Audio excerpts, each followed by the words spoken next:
One funny thing I think of if only a hurricane had come on 9/11.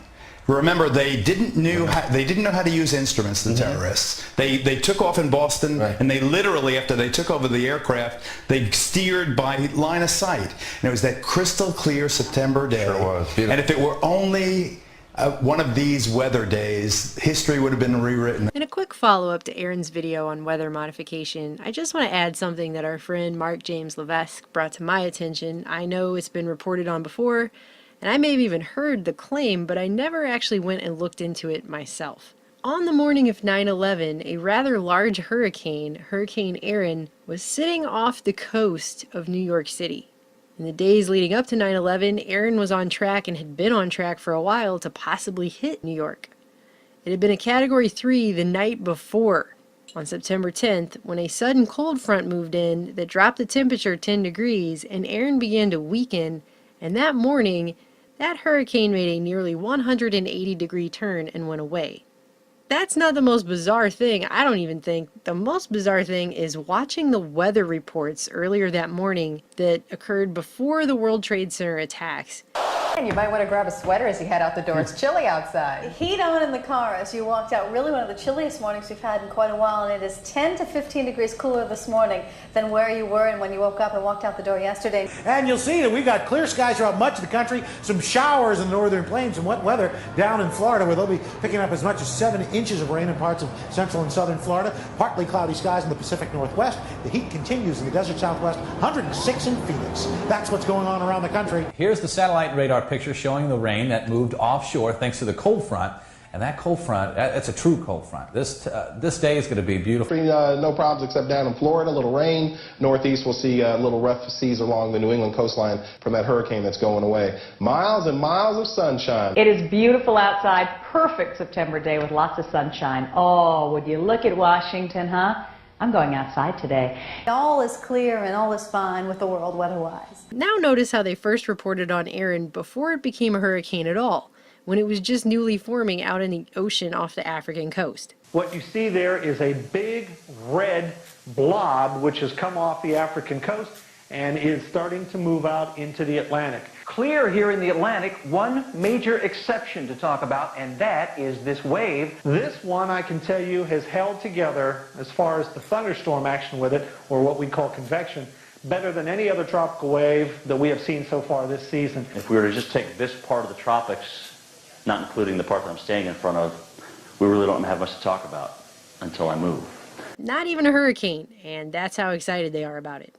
And here's what coverage of a hurricane normally looks like when it's off the eastern coast of the U.S. I'll give you the latest statistics on this very impressive storm as we zero in on Gloria. This is the latest satellite photo, and you can see the top winds now are 135 miles per hour. There are the coordinate positions. The gusts go to 170. The storm is about 500 miles to the south and east of Cape Hatteras, North Carolina. And that storm can take almost any track at this point. And again, here's what magical weather fairies look like. From that hurricane that's going away. And oh, by the way, Erin just so happened to be part of a weather experiment being run by NASA and NOAA between August 16th and September 24th, 2001, wherein they dropped multiple different instrument packages and assortments of sondes into the eye of the storm, part of which occurred the day before on September 10th, right before the hurricane weakened and switched directions almost completely. Let's hope that this isn't one we're going to be dealing with, say, about 8 to 10 days from now, because if it is, and it makes it all the way across, there's going to be some problems. Rough seas still from the chop from that hurricane, but other than that, it's kind of quiet around the country. We like quiet. It's quiet. It's too quiet. One funny thing I think of if only a hurricane had come on 9/11. And it was that crystal clear September day. Sure was. Beautiful. And if it were only one of these weather days, history would have been rewritten. And I think about that a lot.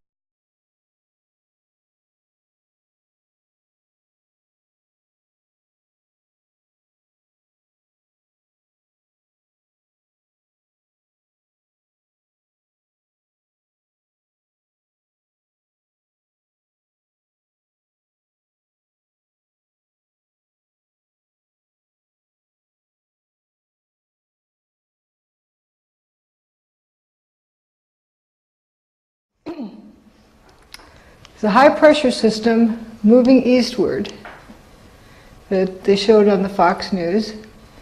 They also showed on CBS weather over Manhattan as nice as can be. Kind of interesting. Then we have Geraldo Rivera a year ago. He knows about all the hurricanes. For the past 40 years he's celebrating of doing the news. They're reminiscing all the various hurricanes along the way, and this was just a year ago he said this. Morning. You know, people ask me why I have been so attracted over the years to hurricane coverage, but there's risk involved. There is, you know, the peril of not knowing what's going to happen, that adventure, and it's pitting yourself against an enemy. It's like war, only no one is shooting at you specifically. That's what the allure, but there is an area storm that I am not, the juices don't flow, and you look and check it out. Look at that. Remember that? When that? I watched that live. Too. And maybe a store on YouTube. You know, you got to get up close and personal. And this was Hurricane Ike, I think. That was recent. That was, wasn't this Rita? You would know. You know what? I think it was Rita. Rita in Galveston, Texas. Yeah, Galveston. And you know, obviously Katrina before that changed so many of our histories. It was so traumatic. You know, and it's one funny thing I think of if only a hurricane had come on 9/11.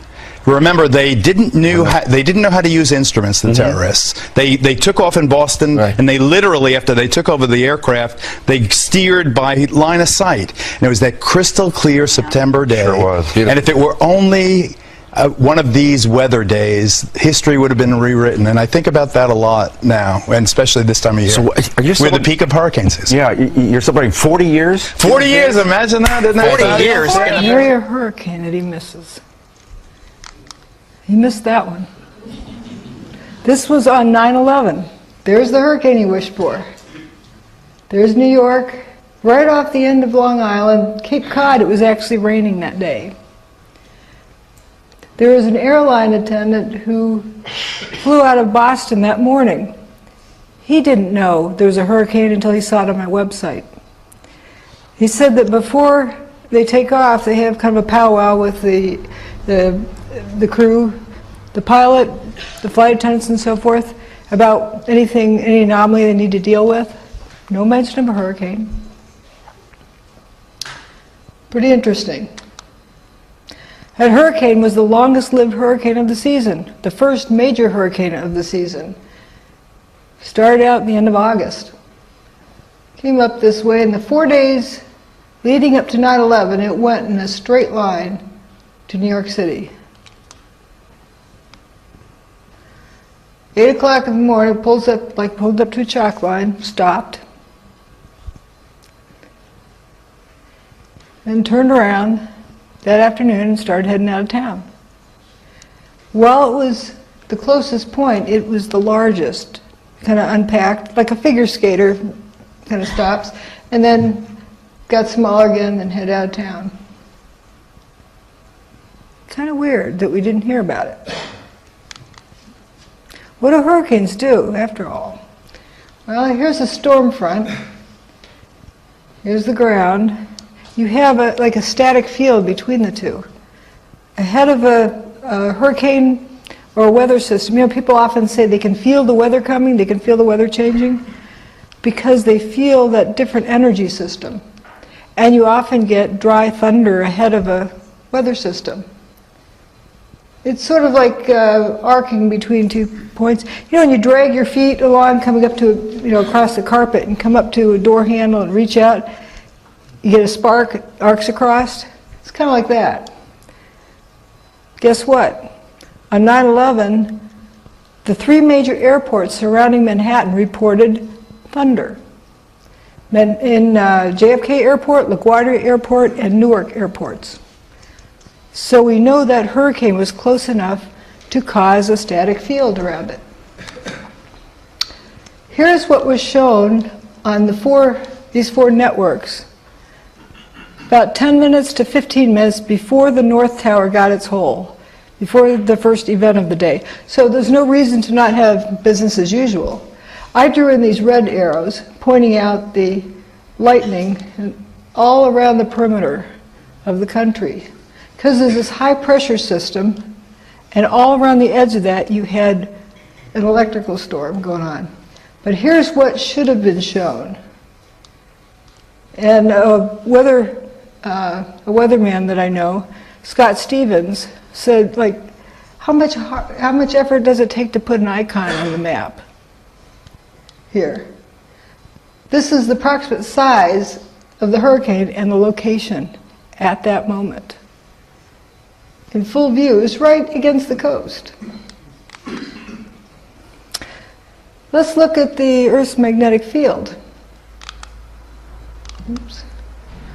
Several days before 9/11, it was kind of uneventful. Now, this was recorded in Alaska, ground-based magnetometers at 6 different locations. I also looked at satellite magnetometers. That was uneventful until about a day later, until a day after 9/11. So there was no space storms, the sun didn't have any coronal mass ejections or anything like that in this time period. These vertical lines are when each of the major events happened on 9/11. WTC1 first gets its hole, and then WTC2 gets its hole. WTC2 goes poof, 1 goes poof, and then Building 7 goes poof. But the key thing here is approaching this. Notice about 20 minutes before the North Tower gets its hole, the magnetic field starts to shift downward. As soon as it gets its hole, it starts back upward. And as soon as the second tower gets its hole, it goes horizontal again. But it starts going downhill, really goes downhill after Tower 2 goes away, and then when Tower 1 goes poof, it really drops off and it's haywire all afternoon. Until Building 7 goes poof. Just coincidence, right? Then it's sort of back to normal, almost. Now, what was going on all during this time? All of that, the fumes and stuff were pouring out of Building 7. Like all of the mass was pouring out of Building 7. It was dustifying. So here's the magnetometer readings. Here is the weather reported at JFK Airport. Notice the humidity goes down in a linear pattern. This is the pressure, air pressure at JFK Airport. Notice it was going up because we had the high pressure system moving in. At the same time, the hurricane was moving in from the other direction. And guess when they met? 10 a.m. on the morning of 9/11. We have 2 counter-rotating systems. Hurricanes move one direction. High pressure systems in the northern hemisphere move the opposite direction. They sometimes call them anticyclones. So the hurricane's a cyclone and the high pressure system's an anticyclone. So 2 counter-rotating systems right over each other. Let's get back to more proof of concept.